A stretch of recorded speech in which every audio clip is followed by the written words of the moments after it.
Pele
jam 2 kurang seprapat petuk metu mak jedul.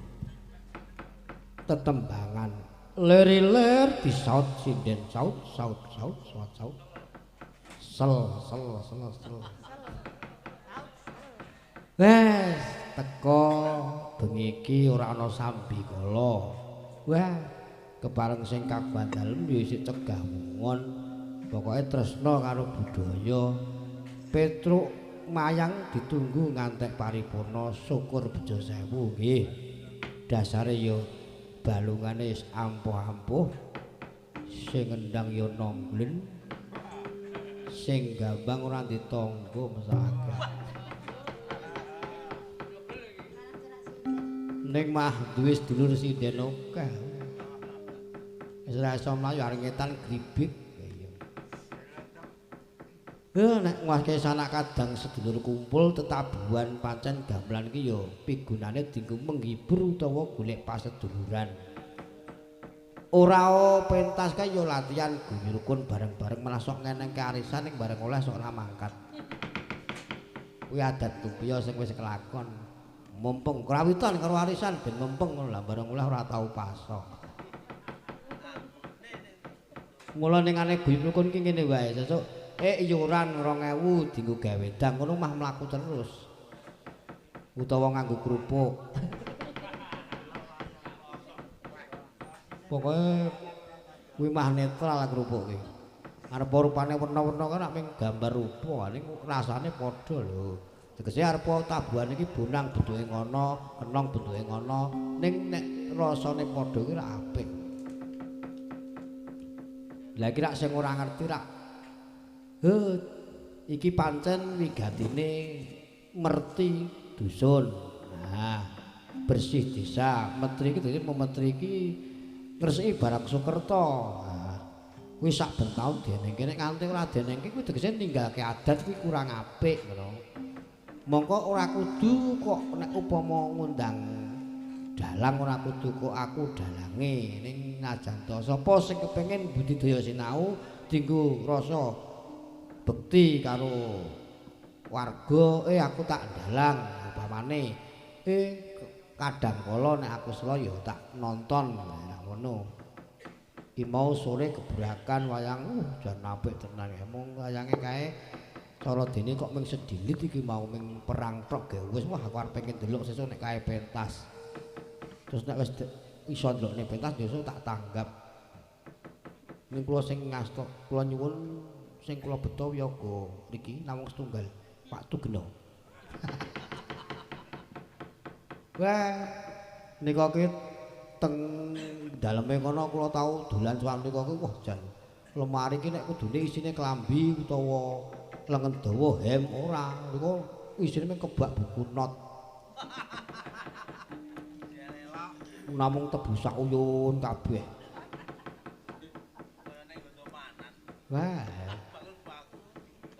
Wah nek ning kono wis ora bakal wirang arep mrono ya wis dulur Kang Tugeno arep ngidul meneh ya Kang Suraji kepiye wah anggere ning kono ki anggere mesti diamperke bakso. Wah seneng aku bareng-bareng ngamperke bakso tanduk napa? Ah kula karepe kon nimbuh apa sing kene mesti kon bayar dhewe kuwi. Kaya ora hafal. Wong nek teng mriku ki nek liyane ditarik karcis nek umpama blanja ning Moncan niku nek khusus kula mboten ning nggih kuwi diancam suku jaku nek payu. Padha wae. Sing kedramu ya isik timur isik enom isik gagah pengkuh. Nek umpama apa kuwi dhewe wada-wadane iki jane wangune nyekel dumung wong gedhe lemu. Dram wingi aku weruh ketemu Wiyaga dicepaki ning Patarana wong lemu gedhe dhuwur cekelane peking. Wah mangkel aku. Nggih. Wis kabeh iki pokoke sing penting guyub rukun iso bersatu. Perkara nggon bapayu sing penting seneng dhisik. Wong iki yo elek-elek iki Wiyaga Tri laras manunggal iki yo sok dienggo kleningan nek ana upama mantenan kiwa tengen kene pengen nggunakake yo kleningan ibu-ibu yo ana. Wah, ngene iki anggotane personile mongko akeh. Kono nek biyen sing asta gedang Pak Sukimin. Ning saiki gayuh pokoke nek iso terak-terak kene wae. Kuwi njur Kang Tugeno ajar. Ajar ngendang. Sing dienggo praktek nggih kula dalang. Manggone tungdet. Wah, mempengker jamak-jamak. Ngantek nyampari gelas kiwa tengen. Wo nggih. Wo dirasani jebul ning mburi kelir. Nggih, niki wonten panuwun sesideman kagem Mas Suraji. Nggih, pokoke sideman dipinangani. Ha iki panuwun saking Wingking Kelir. Wah, nggih. Sesideman iki nggih tak pasrahke sinden iki.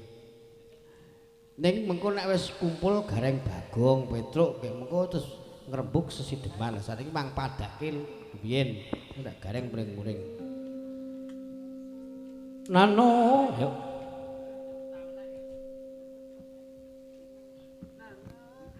Yasu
dipundi-pundi akeh anak sing ditresnani.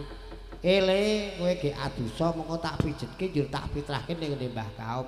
Dipitrahi ben tak ketibam bluk manggo nyak-nyakan sirah kuku. Ora ngajeni kuwi tegese tresna karo kakangne kuwi nek saking nggone tresnani ya pancen kuwi klebu udang. Oh, dadi nek nyak-nyak bathuk sirah ki ngudang. Mbok kene kowe tak udang ora wangun nek wong tuwa ngudang bocah. Wah, sing jenenge Bagong ki nek ora metu tamu donakoke. Nek metu sok nyenyengit. Kang Gareng, apa? Iki ana ing tlatah Pandak Jaten. Wah, iya. Weh anggere ngene iki jan mawa teja mawa ana. Mawa teja mawa ana kepiye tegese? Lho, kepiye? Tuwa enom gedhe cilik mlumpuk guyub rukun anepa. Sing jenenge wayangan cukupan ya ora kudu milih-milih dalang. Wis ketrima lho ngene iki. Mula ket sesuk ya dienggo tenan Surabaya. Sing penting anggere engko nek liwat dalan pokoke anggere nunggu dawe Kyai Tumenggung Tugeno. Wah, ora. Wis siap pokoke ming ning Kukuban kiwa teng kene. Ah iya. Ki mau kadi mburi kelir wisik-wisik Pak Ditugeno iki mengko sisi deman kudu metu. Mula dipinakani saiki mumpung kowe ya wis ning kene, Bagong ning kene nyawiji tegese gegojekan guyon maton. Sisi deman. Sisi demane sapa kuwi? Nah, niku sisi demane Mak D Suraji karo kae. Aku arep nyebutke jenenge ora wani lah mergo aku kuwi wedi karo kae. Yo nek ning kene iki kuwasa aku wong menang aku ning jaba lah kok kepiye kuwi. Wah, jane. Ya meng pinuju tegese iki ngene lho ora kok njur sampean ro niku ora tegese kuwi iki lagune ngunjukake kalih Pak Di. Ya, anu maku iki manut sing taknut Pak Tugeno lho iki. Sing nembang sinten Pak Tugeno? Oh nggih garwane Mas Suhar nggih. Titi Sandura monggo.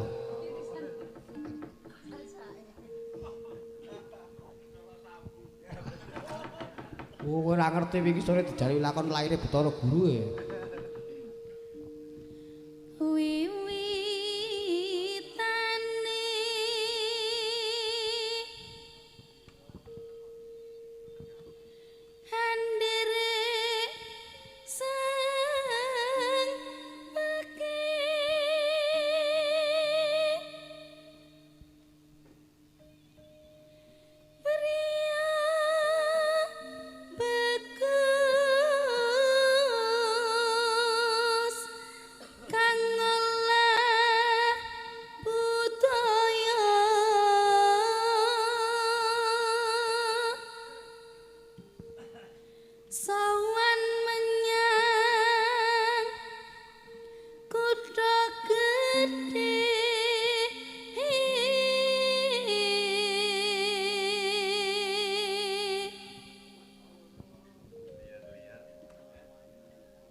joget mempeng. Nah, nek kudune sisi deman ki tembange liri ndak krungu. Ha iki mah konangan. Nggih. Nggih, ampun sembah nuwun. Iki sampun dipun pinangani gending kepondal-pondal. Niki gawe ukara dhewe kok, Truk. Ya pancen nek sing jenenge ngisor bencong wis sak uni-unine wis digugu. Wah, iki sing jenenge tembang ki nek di rasake ya pancen mengko gati tenan. Wong sing ngripta ki ya mesti ngerti kok ya. Pemone mau sore mau nang gunung sing ngripta ki ya kuwi menandake nek gugur gunung kuwi ngengeti para pahlawan sing berjuang wis turut kasih dan jati. Ngono. Nah, iki men supaya kompak iki wis cara dene yoga najan to mbutwana iso kompak gugah semangat ben ora ngantuk. Ingin nyuwun selendang biru. Nah, nek umume buka bunang nek gandeng yoga ora umum ya.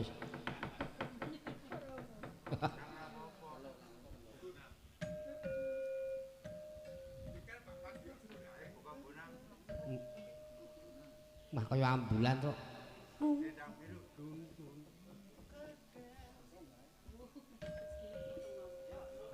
Kedep terus mak aku nyawang selendang biru.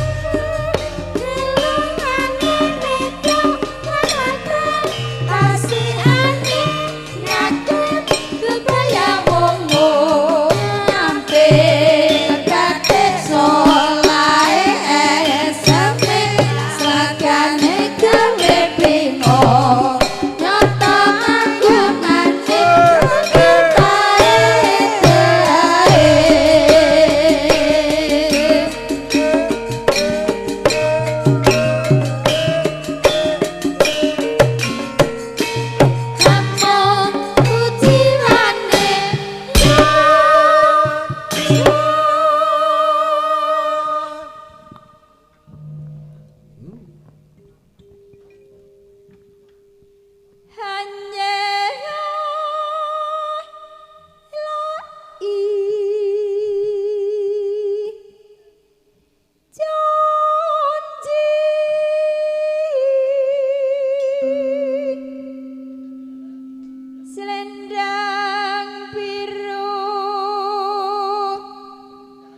Selendang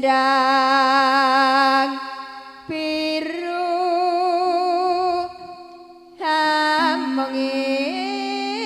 mengenai hati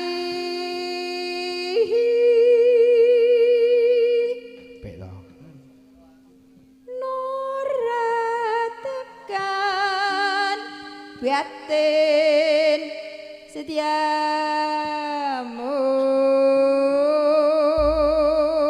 sing kompak para wiyaga 1 2 3 Selendang biru. Bose, aku urung krungu suarane sing gambang ya.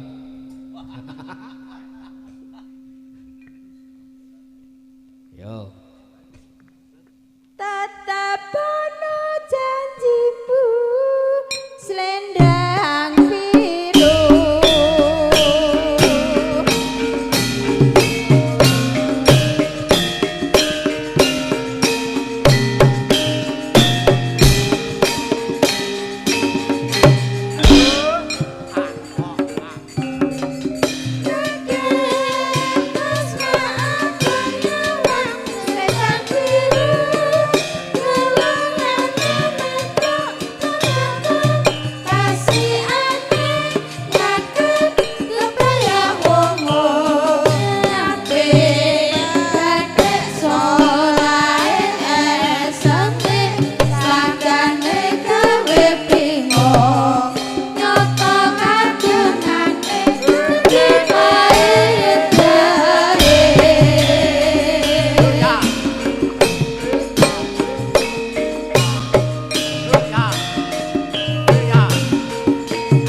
biru selendang biru among enai hati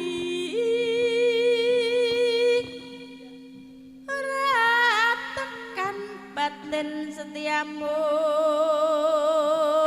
Sing kompak Selendang biru.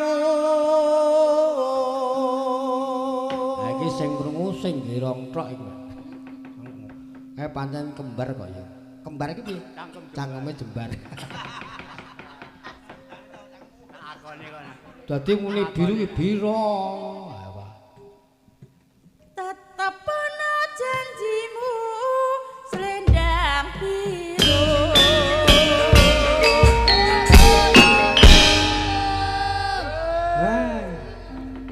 Apik tenan ping perkara gending ontran-ontran ya. Nyatane iso tekan misuwur kono-kono. Selendang biru kuwi ra semangate kanca-kanca iki mergo dasare ya piyayi kene mbiyen nek kon muni ana tuntunan apa mesti penjawi lagu selendang biru. Mergo mbiyen sok kerep nanggap ledek. Tayub ledek. Tayub. Nggih. Nyun ngapunten Mas Petruk Nyelomato. Oh nggih, wonten dawuh. Niki wonten sik request kutut manggung. Kapurih cenil kalih Mbak Biyah sik. Oh, Nyeka. niki tutut Tiga manggung. maten. Oh, sing request sinten, Bu?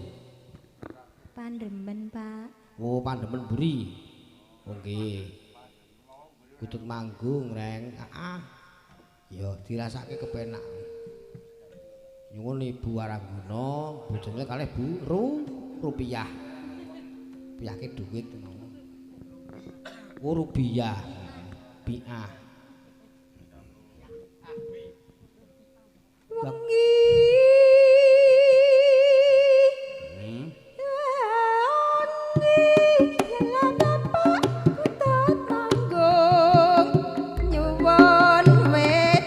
ngopi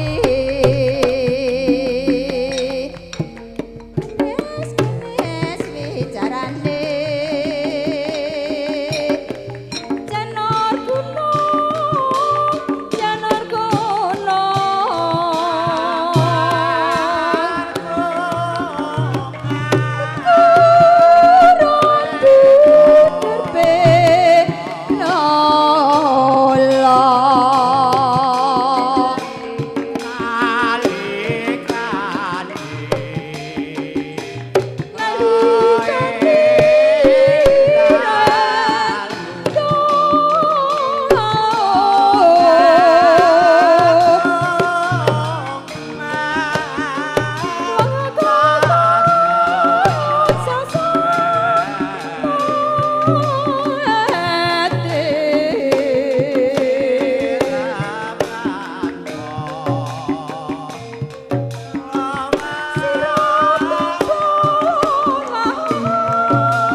suarane kaya Bu Parmi Paten.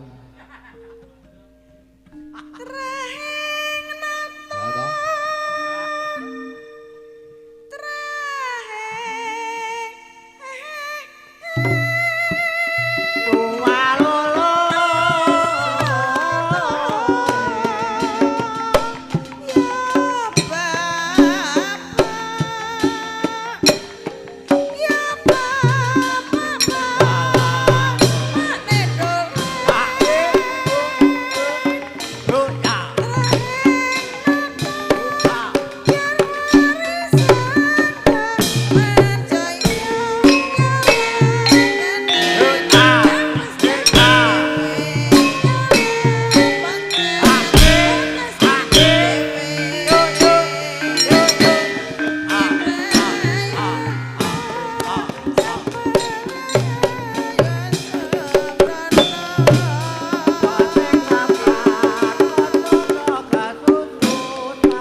Kuda nyongklang tibake mlester.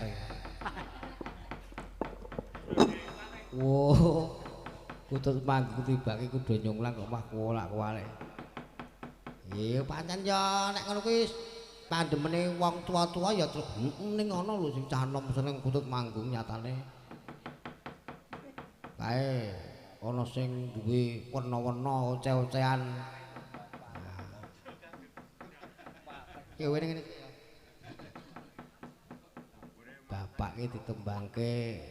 Wo, aku wis dikandhani karo bapak truk piye? Bapak mau rak gandeng wingi ning Jawa Timur ngantuk. Dirkon gugah. Oh iya. Wis di kei kutut manggung lak ya wis seneng lah iya. Mula kae jane bapak ki tresno karo awake dhewe ning ketok kaya adoh ning ya mikirke truk. Sebabe lho nyatane ngene. Awake dhewe sok dolan, kadang kala bekti karo wong tuwa ming sok kala gelem sok ora. Iya. Nyatane dibubuhi warisan kok. Kae le Petro, kae le Gareng, kae le Bagong. kaya ana lemah secuil tandurana. Nah, kena nggo panguripan lah dilalah kula tak tanduri kenthang.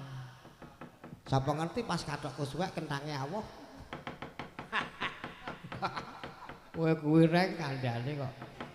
Wong tuwa ki tenan muni lemah secuil iki jane jembar terus. Lah iya ya, heeh. Mau tak tanduri kenthang. Walah. Lah nek mangsa ketiga, wah kenthange malah mudul. Aku to. Piye? Sesuk ora tak tanduri kuwi ah. Ha iya. Tanduri apa, Gong? Tanduri sesideman. Yo kowe saya petuk rek. Ya, iki ngene reng. Nilai jam sike jam 2 kliwat 20. Langgo kliwatane sing 20 kuwi dindum.